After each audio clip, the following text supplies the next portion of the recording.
राम जी की, हम शिवांगी तिवारी और आप देख रहे हैं आपका अपना चैनल बुंदेलखंड ट्रिपल। आज हम आए हैं छतरपुर के क्लिनिक में, जहां हमारे बीच में डॉक्टर यशपाल बुंदेला मौजूद हैं। आज बुंदेला जी से जानने हैं कि कौन तरीका से वे चूँकि दिल्ली के हॉस्पिटल में डॉक्टर हैं और छतरपुर में आके कौन तरीका से लोगों का देख रहे हैं, इसके बारे में आज डॉक्टर साहब से बात करना है। सर नमस्कार। नमस्कार। सर हम आपसे जो जानना चाह रहे हैं कि जैसे कि आप दिल्ली के हॉस्पिटल में डॉक्टर हैं, तो सबसे पहले तो हाँ ट्रीटमेंट लोगों का दे रहे हैं। अब काहे कि जो बुंदेलखंडी चैनल है तो हम भी बुंदेली में जवाब दे हैं आपका। बिल्कुल बिल्कुल। हम हैं मैक्स हॉस्पिटल है दिल्ली में, मैक्स हॉस्पिटल वैशाली।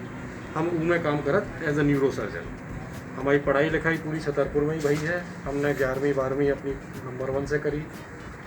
उसके बाद हमने MBBS अपनों रीवा मेडिकल कॉलेज से करो, तो उसके बाद हम MS हमने कानपुर से करो। दिल्ली में हमें प्रैक्टिस करा तब करीब 20 साल हो गए।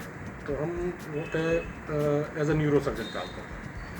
तो सर हम आपसे जो जानना चाहते, जैसे आप दिल्ली चूँकि दिल्ली में काम कर रहे हैं और दिल्ली में लोगों का अपनी सेवाएं दे रहे हैं एक डॉक्टर के तौर पे, तो बुंदेलखंड में और छतरपुर में आके लोगों के बीच में लोगों का दवाई करवाओ, लोग आपके तो लंबी लंबी कतारें लगी हैं 2 दिन जब आप आत उनका देखबे को। देखो हमारी जो पूरी पढ़ाई है पूरी छतरपुर से हुई। हमारे पिताजी माताजी सब यहीं रहते हैं। तो हमने जो ये शुरू किया था वो स्टार्ट किया था 2007 में। तो हमारा पर्पज़ जो ही हतो कि एक बार महीना में आ जाए और जोन भी लोगों का देख सकें। काहे कि छतरपुर में हर जगह की तरह न्यूरो सर्जरी संबंधित प्रॉब्लम भी लोगों को बहुत है। ब्रेन से संबंधित, स्पाइन से संबंधित प्रॉब्लम है और दूर दूर तक कोनो न्यूरो सर्जन है भी नहीं है। तो उसे कहा है कि लोगों को हम परामर्श तो दे सकत कम से कम कि उनमें क्या हम कर सकते हैं। किसी सिरदर्द की बहुत प्रॉब्लम है लोगों को, तो सिरदर्द के पेशेंट्स बहुत आते हैं।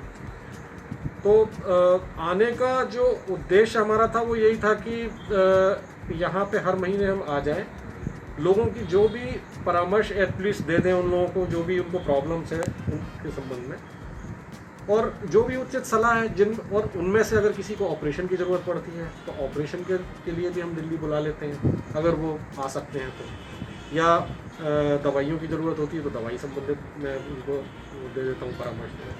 चलो जब बात तो पता चल गई कि सर के द्वारा लगातार जो उद्देश्य उनको है इत लोगन का बुंदेलखंड में, चूँकि छतरपुर के रहने वाले हैं तो छतरपुर के लोगन का सेवाएं देवो जो अपनी प्राथमिकता समझते हैं एक तरीका से, जो क्या वो बेकार ना हुई है।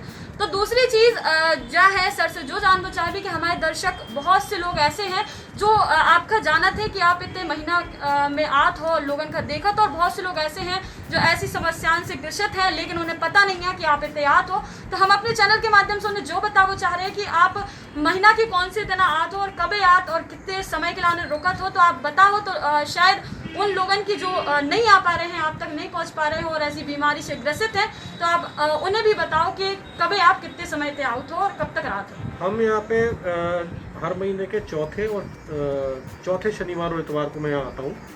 तो हम शनिवार की सुबह 9 बजे से करीब वही 5-6 बजे तक पेशेंट देखते हैं और उसके बाद संडे को, और संडे की शाम को मैं फिर गाड़ी पकड़ के वापस चला जाता हूँ ट्रेन से। तो मैं सैटरडे संडे हर माह के चौथे शनिवार इतवार को यहाँ पे आता हूँ। चलिए चौथे शनिवार और रविवार को सर रात है और सब जन का देख रहे, छतरपुर के लोगों का सेवाएं लगातार दे रहे। सर एक चीज़ और हम आपसे जानना चाहेंगे, जैसे हमारे देश में एक वैश्विक महामारी बहुत बुरी पहली और दूसरी लहर निकल गई है, तो ई के विषय में आप क्या कहना चाहो, दिल्ली के का हालात थे और लोगन का ई के बारे में समझाइश देना चाहो, चूँकि चैनल में या फिर न्यूज़ में या लोगन की WHO के माध्यम से जो चीज़ आ रही है कि तीसरी लहर जो है वो कोई 6 से 7 सप्ताह में आने की संभावना है, तो लोगन के लाने आप क्या कहना चाहो एज अ डॉक्टर। देखिए जो दिल्ली में जो हम लोगों को जो एक्सपीरियंस रहो है ई के बारे में, करीब 1-1.5 महीना तो बहुत ही ख़राब बीते। किसी ने भी ये एक्सपेक्ट नहीं किया था कि जब बीमारी ई तरीका की फैल है, मतलब इतनी तेज़ी से फैली। और इस बार सबसे ज़्यादा जो प्रॉब्लम जो हुई है वो यंग लोगों में बहुत हुई थी। मतलब जो पिछली जो पहला जो दौर था इस बीमारी का, उसमें यंग लोगों में जिनमें हुई भी थी वो ठीक ज़्यादातर हो गए थे। इस बार जिन लोगों को हुई है उनमें से बीमारी बहुत लंबी चली है। और उसके बाद जो हम देख रहे हैं, जो दूसरी बार में जो ये ब्लैक फंगस बहुत आ रहा है, जो पहली बार में इतना नहीं आया था, जो एक चीज़ और जो विशेषता थी इस बार, पिछली बार ये देखा गया था कि जिन लोगों को हुआ था, एक परिवार में अगर किसी एक को हुआ था तो ऐसा हुआ था कि 2-3 लोग बच भी गए थे जिनको नहीं हुआ था। इस बार जिस परिवार में हुआ तो परिवार के परिवार इन्फेक्शन हुआ उनको। तो ये जो सेकेंड टाइम का जो वायरस था वो ज़्यादा इन्फेक्टिव था और ज़्यादा खतरनाक भी था। अब हम बात करते हैं तीसरी लहर की। जो वर्ल्ड ओवर जो पूरा जो रिसर्च हुई है या जो देखा गया है किसी भी पेंडेमिक में, ये लोग बोलते हैं कि 4 लेयर वो आती हैं, दौर आते हैं इसके। तो दो, और सबसे ज़्यादा जो खतरनाक होता है वो सेकंड ही होता है। तो जो एक्सपेक्टेशन है वो ये है कि तीसरी जो लहर है वो आएगी तो है, अगर एपिडेमियोलॉजिकली या रिसर्च में है तो आएगी तो, लेकिन उसकी आने की संभावना ज़्यादातर जो लोग बता रहे हैं वो ये बोल रहे हैं कि कम होगी। उसका रीज़न है, एक तो इम्यूनाइजेशन बहुत तेज़ी से हो रहा है, और दूसरी चीज़ है बहुत सारे जो लोग हैं ऑलरेडी इन्फेक्ट होकर ठीक हो गए हैं, तो उनमें ऑलरेडी एंटीबॉडी आ गई है। एक और जो कारण है जो हम लोगों ने सेकेंड टाइम में देखा वो ये देखा कि इस बार बच्चे भी इन्फेक्ट हुए थे। तो जो एक्सपेक्टेड है वो ये है कि बच्चों में भी ये थर्ड लेयर हो सकती है, थर्ड लहर हो सकती है। उसका कारण ये कि बच्चों में इम्यूनाइजेशन नहीं है। लेकिन अच्छी चीज़ ये है कि जो बच्चे इन्फेक्ट हुए थे सेकेंड टाइम में वो ज़्यादातर ठीक हुए हैं। तो उम्मीद यही है कि अगर इस बार की जो लहर आएगी वो कम आएगी, लोग भी ज़्यादा जागरूक हो रहे हैं। और जहाँ तक जो सावधानी की बात है वो वही सावधानियाँ हैं जो शुरू से बताई जा रही हैं, जिसको बोलते हैं हम कि आप एक मास्क लगा के रखें, डिस्टेंस मेंटेन करें और वैक्सीनेशन कराएं, वो सबसे इम्पोर्टेंट है। चलिए, तीसरी लहर, पहली दूसरी लहर की बात हो गई। तो सर से एक चीज़ और जानना चाहूँगी, चूँकि तीसरी लहर WHO के द्वारा या और भी जो रिसर्च उनके द्वारा बताई गई कि बच्चन पे ज़्यादा खतरे वाली है, तो आप एज अ डॉक्टर बच्चन का सलाह देबो चाहो या फिर उन पेरेंट्स का सलाह देबो चाहो कि अपने बच्चन का कौन तरीका से अपन सेफ्टी में कर सकत, क्योंकि बच्चा उतने ज़्यादा समझदार या उतने ज़्यादा जागरूक नहीं होत कि भी हमेशा मास्क या सैनिटाइज़र जैसी चीज़ें यूज़ कर पाएँ, तो उनके लाने आप क्या कहना चाहो पेरेंट्स उनसे? देखिए, सबसे जो इम्पॉर्टेंट चीज़ है वो यही है कि सोशल डिस्टेंसिंग। तो बच्चों में प्रॉब्लम यह है कि एक तो मास्क कम लगाते हैं, तो एटलीस्ट जो बड़े बच्चे हैं जो समझ रहे हैं उनको तो आपको मास्क लगाने के लिए प्रेरित करना ही है, उनको समझाना भी ज़रूरी है, क्योंकि देखिए सबसे ज़्यादा जो प्रोटेक्शन है वो मास्क ही देगा, तो मास्क तो लगाना ही है। वैक्सीनेशन के भी ट्रायल्स चल रहे हैं, जो कोवैक्सीन का है ऑलरेडी बच्चों के लिए ट्रायल चालू हो चुका है, और ये एक्सपेक्टेड है कि अगले 4 से 6 महीने में हो सकता है उसके रिज़ल्ट आ जाए। तो ये जो बच्चों की जो उम्र अभी 18 साल की हुई है, हो सकता है उसको इंडियन गवर्नमेंट 12 साल या 10 साल तक कर दे। एक बार वो अगर वैक्सीनेशन चालू हो जाएगा तो वो थोड़ा सा बच्चों के प्रोटेक्शन के लिए अच्छा रहेगा। स्कूल्स ऑलरेडी ज़्यादातर गवर्नमेंट जो है इस समय बहुत ध्यान रख रही है, इसलिए स्कूल्स नहीं खोल रहे हैं। तो स्कूल तो जाना है लोगों को, वैसे ही बच्चे नहीं जा रहे हैं, तो वो वाला एक्सपोजर नहीं हो रहा है अभी भी। लेकिन देखिए, इस पेंडेमिक में सबसे ज़्यादा जो हम देख रहे हैं वो ये देख रहे हैं कि ये जो वायरस है जो अपना स्वरूप बदल रहा है, अलग अलग वेरिएंट आ रहे हैं। कौन सा वेरिएंट कितना इफ़ेक्टिव होगा, कितना डेंजरस होगा, ये कहना बहुत मुश्किल है। कौन सा बच्चों में इफ़ेक्ट करेगा, तो सबसे ज़्यादा जो इम्पोर्टेंट चीज़ जो ध्यान रखना है, और ये भी हम जानते हैं कि जो ट्रीटमेंट है जो कोरोना वायरस का, वो कोई बहुत ज़्यादा इफ़ेक्टिव नहीं है। उसमें ज़्यादातर दवाइयाँ जस्ट सिम्टम्स को कम करती हैं। तो इसका जो मेन चीज़ है वो बचाव ही है। तो उसके लिए तो बच्चों को जागरूक करना, और उसके लिए माता पिता को कि भाई उनको बच्चों को बोलें कि ये कोरोना वायरस है। और दूसरी एक जो बहुत इम्पॉर्टेंट चीज़ ध्यान रखने वाली बात है कि बच्चों में जिनको भी होगा, जो ज़्यादातर हम लोगों ने देखा है, बच्चों के जिनमें हुआ भी वो ज़्यादातर ठीक हो गए, लेकिन बच्चे दूसरे को इन्फेक्ट कर सकते हैं। तो अगर किसी के घर में मान लीजिए दादा दादी हैं, माँ बाप हैं, तो बच्चों तो शायद ठीक हो जाएंगे, लेकिन उनको इन्फेक्ट कर सकते हैं। तो बच्चों को प्रोटेक्ट रखना उस लिहाज से भी जरूरी है। चलिए, बच्चों को जागरूक करने के लिए माँ बाप को जागरूक होना ज़्यादा ज़रूरी है, ऐसी एक बात निकल के आई है।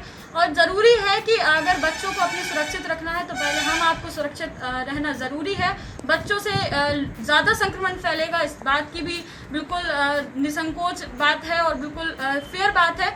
तो एक चीज़ और है सर, जैसे वैक्सीनेशन को लेके लोगों में, चाहे वो ग्रामीण क्षेत्र हो, शहरी क्षेत्र हो, लगातार वैक्सीनेशन को लेके लोगों के मन में एक मानसिकता बन गई है कि वैक्सीनेशन लगवाएं या वैक्सीन लगवाने से लोग मर जाते हैं। ऐसी मानसिकता है लगातार, जैसे कि ग्रामीण क्षेत्रों में तो बहुत ज़्यादा देखने को मिल रहा है वीडियोस के माध्यम से, या फिर ग्रामीणों में जब प्रशासन जाता है तो उनको बहुत ज़्यादा आश्वासन नहीं मिलता है वैक्सीन को लेके। तो उन लोगों को आप क्या समझाइश देंगे कि मतलब क्या कहना चाहेंगे कि वैक्सीन से वास्तविकता में ऐसा होता है क्या कि लोग मर जाते हैं, या फिर उसके साइड इफेक्ट है, कोई चीज़ ऐसी है क्या? नहीं, ये जो लोगों के अंदर जो ये भ्रांति है, ये बिल्कुल उल्टी भ्रांति है, क्योंकि वैक्सीनेशन से एक्चुअली कुछ नहीं होता, मतलब लोग मरते नहीं हैं। थोड़ा बहुत माइनर रिएक्शन होता है, फीवर वगैरह हो सकता है।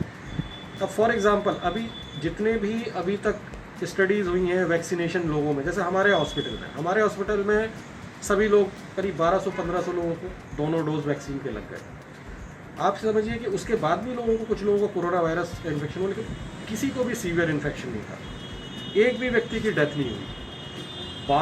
करीब 200 लोग इन्फेक्ट हुए, 200 लोगों में से केवल 4 लोगों को हॉस्पिटल में एडमिट होना पड़ा। ऑक्सीजन की रिक्वायरमेंट केवल 2 लोगों में पड़ी, वो सभी वो लोग थे जो वैक्सीनेटेड थे, इसीलिए उन लोगों में सीवियरिटी कम थी।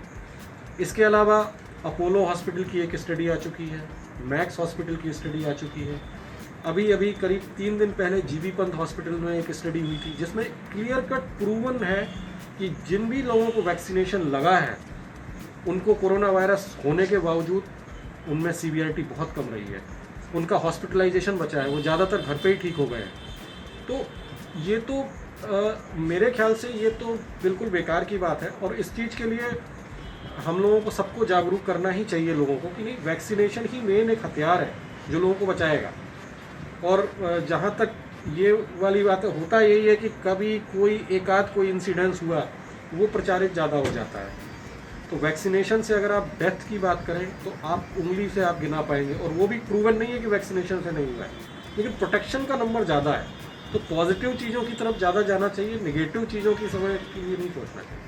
जी बिल्कुल, वैक्सीनेशन कराना जो ग्रामीण लोग हैं या शहरी क्षेत्र के भी बहुत से लोग हैं, शहरी क्षेत्र के भी कई मोहल्ला में हमने खुद जाके बात करी तो वो कहती कि नहीं मर जाते हैं, इसे लोग मर जाते हैं और इसे नुकसान हो जाता है, ऐसा हो जाता वैसा हो जाता। तो उनके लाने भी डॉक्टर साहब की एक सलाह है कि बिल्कुल घबराने की ज़रूरत नहीं है। बुखार आ तो जो एक सिम्टम्स है, जैसे लड़का बच्चन का जब टीका लगा था तो उन्हें बुखार ना हो तो सोचा अपन कान लगा कि नुकसान करा था, बुखार आए तो अच्छी चीज़ है। तो 1-2 दिन अगर बुखार आ रहा हो तो डॉक्टर की भी सलाह है कि पैरासीटामोल आप खा लो, और उसके बाद अपने आप बुखार ठीक हो जाता है।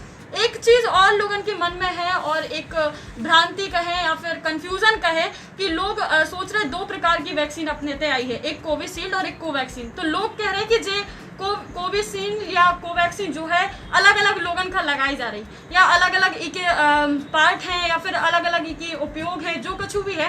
तो इके लाने भी आप क्लियर कर दो लोगन का कि कोवैक्सीन और कोविशील्ड में कछु अंतर है का? कोविशील्ड और कोवैक्सीन में बनाने के तरीके में अंतर है, बाकी उनका फंक्शंस एक ही है। जो कोवैक्सीन है वो एक मृत वायरस वैक्सीन है, और जो आपकी कोविशील्ड है उसमें एक वेक्टर यूज़ किया हुआ है। तो दोनों का बनाने का तरीका अलग है, लेकिन दोनों ही इफ़ेक्टिव हैं। दोनों की इफ़ेक्टिवनेस में केवल 2 से 3% का अंतर है। तो इस समय इम्पॉर्टेंट ये है कि जिसको कोविशील्ड मिले या कोवैक्सीन मिले, जो भी अवेलेबल वैक्सीन हो उसको आप जल्दी से जल्दी लगवा लें, क्योंकि दोनों ही वैक्सीन करीब 70 to 80% प्रोटेक्शन देती हैं। और 70 to 80% प्रोटेक्शन देती हैं ये कि कोरोना वायरस होगा ही नहीं। और जहाँ तक डेथ से प्रोटेक्शन है, ये दोनों वैक्सीनेशन में पाया गया करीब 98% प्रोटेक्शन देती हैं ये डेथ से। तो रिस्क टू लाइफ डेफिनेटली दोनों वैक्सीन लगाने से बहुत ही कम हो जाता है। अब आप सोचो 98% प्रोटेक्शन है, तो इससे ज़्यादा क्या इफेक्टिवनेस होगी वैक्सीन? बिल्कुल, तो जा चीज़ भी बिल्कुल क्लियर है कि कोवैक्सीन हो या कोविशील्ड हो, आपका सुरक्षा कवच पहनना है, आपका कोवैक्सीन हो चाहे कोविशील्ड हो, इसका मतलब नहीं है। जो भी आपके नज़दीकी कोविड सेंटर में, नज़दीकी केंद्रन में उपलब्ध है, आप बिल्कुल लगवाओ, और अपने आप का, अपने परिवार का, अपने समाज का, अपने देश का कोविड जैसी वैश्विक महामारी से भगा दो, हरा दो, और आप जीत जाओ, आपको समाज जीत जाए, सुरक्षित हो जाओ। तो सबसे बड़ी चीज़ जा है, जो ज़रूरी नहीं है कि कोवैक्सीन लग रही है, कोविशील्ड लग रही, जब मानसिकता सभी जने हटा दो। तो सर एक चीज़ और जानना चाहे भी कि आपका चैनल के माध्यम से लोगन का और कुछ भी कहने हो तो आप वो भी कह सकें। देखिए, एक तो सबसे जो इम्पोर्टेंट जो चीज़ है वो ये है कि अभी भी ये महामारी ख़त्म नहीं हुई है, और हम लोगों ने देख भी लिया कि सेकंड वाला जो वो था, लहर आई थी, वो कितनी ख़तरनाक थी। तो सबसे बड़ी बात है कि आज लोगों को जो हम लोग फॉलो कर रहे हैं कि सोशल डिस्टेंसिंग, मास्क लगाना, और जितनी भी स्टडीज़ हुई हैं उनमें ये पाया गया है कि मास्क लगाना सबसे प्रोटेक्टिव है। जो हम बोलते हैं कि हाथ धोना वो भी है, लेकिन मास्क ज़रूर लगा के रखें। मास्क लगाना सबसे इम्पॉर्टेंट है, और इस चीज़ का ध्यान रखें कि कोई भी सिम्टम्स हो उसको लाइटली ना लें। अगर किसी को फीवर हो रहा है, किसी को सांस में दिक्कत हो रही है, तो उसको तुरंत दिखाएं। एक और जो चीज़ पाई गई थी इस बार देखा हम लोगों ने कि कई लोग खुद अपना मेडिकेशन कर रहे थे, सेल्फ मेडिकेशन कर रहे थे। कुछ पेपर चल रहे थे जो लोगों से लिया क्या दवाई चल रही है, वही दवाइयाँ खुद लेनी शुरू कर दी। तो दवाई हमेशा डॉक्टरी सलाह से ही लें, क्योंकि कुछ दवाइयाँ ऐसी होती हैं जैसे स्टेरॉयड है, स्टेरॉयड का यूज़ है लेकिन कुछ लोगों में है, तो जिन लोगों को ज़रूरत है उनको उनमें मिले। हर दवाई हर के लिए नहीं बनी हुई है, तो दवाई लेने से पहले एक फिजिशियन से, डॉक्टर से ज़रूर कंसल्ट कर लें। और अभी ये मान के चलिए आपकी 2021 चल रहा है, तो 2021 पूरा और 2022 के शुरू तक जो प्रेडिक्शन लोग कर रहे हैं कि ये 2022 मार्च तक तो रहने की संभावना है ही। तो इसमें बिल्कुल सावधान रहें, क्योंकि सावधानी ही सबसे ज़रूरी है। चलिए, सावधानी ही सबसे ज़्यादा ज़रूरी है। डॉक्टर साहब ने बहुत अच्छी सलाह भी दी है, सब जनों को बताओ भी है। और जो भी न्यूरोसर्जन जैसी कोई भी समस्या है, मानसिक समस्या है या कोई भी दिक्कत है, तो बिल्कुल छतरपुर में आए। और डॉक्टर साहब आते हैं शनिवार रविवार, हर महीना के चौथे शनिवार रविवार का, तो बिल्कुल दिखवाएं। और बहुत बहुत धन्यवाद सर। जी बिल्कुल। एक चीज़ और मैं बनाना चाहूँगा, क्योंकि मैं एक न्यूरो सर्जन हूँ, तो मैं इस चीज़ को हमेशा बोलता हूँ कि जो हम लोगों ने देखा है, जो हम लोग हेड इंजरी के केसेस देखते हैं, उनमें ज़्यादातर लोगों में हमने देखा है कि ज़्यादातर लोगों में जो हेलमेट नहीं पहनते हैं उनमें ही सीवियरिटी ज़्यादा होती है, और ये मैंने छतरपुर में भी देखा है। और जो हम लोगों की जितनी स्टडीज़ हुई हैं उसमें ये बोलते हैं कि अगर कोई व्यक्ति हेलमेट लगा के गाड़ी चला रहा है, स्पेशली 2 व्हीलर, तो उसमें करीब 90% रिस्क बच जाता है। तो मेरा सबसे अनुरोध है कि कहीं भी हो, चाहे इसमें नियम हो या नहीं हो, हेलमेट ज़रूर लगाएं, क्योंकि हेलमेट एक ऐसी चीज़ है जो आपको सीवियर हेड इंजरी से बचाती है। तो एज अ न्यूरो सर्जन मेरा सभी से अपील है कि प्लीज़ हेलमेट ज़रूर लगाएं जब आप 2 व्हीलर ड्राइव कर रहे हैं। जी, सब जनन से एक और अपील है, शासन प्रशासन की भी सहायता करो। और अपने आप की सबसे बड़ी चीज़ है, आप सेफ हैं तो सब सेफ हैं, आपको परिवार सेफ है। एक चीज़ और कोरोना में समझ में आई, लोगों ने बताओ है कि कोविड में मर रहे या वैक्सीनेशन में मर रहे, तो जे आप शासन प्रशासन के लाने कछु नहीं कर रहे। शासन प्रशासन के लाने तो आप मात्र एक आंकड़ा बन हो, लेकिन अगर आपका कछु होगा तो आपके परिवार बुझ जाए है, आपको परिवार का नुकसान हुई है। और आपके लाने तो आपको परिवार और आपके परिवार के लाने सब कछु हो। सरकार को कछु नहीं जा रहा हो, इसे हेलमेट भी पहनो और कोरोना से बचो। अब कोरोना खत्म नहीं होगा, वैक्सीनेशन लगवाओ, अपने आप को सुरक्षित करो। तो ऐसे बहुत से लोगों से आपको मिलवा भी और आपके लाने हमेशा बने रहे भी।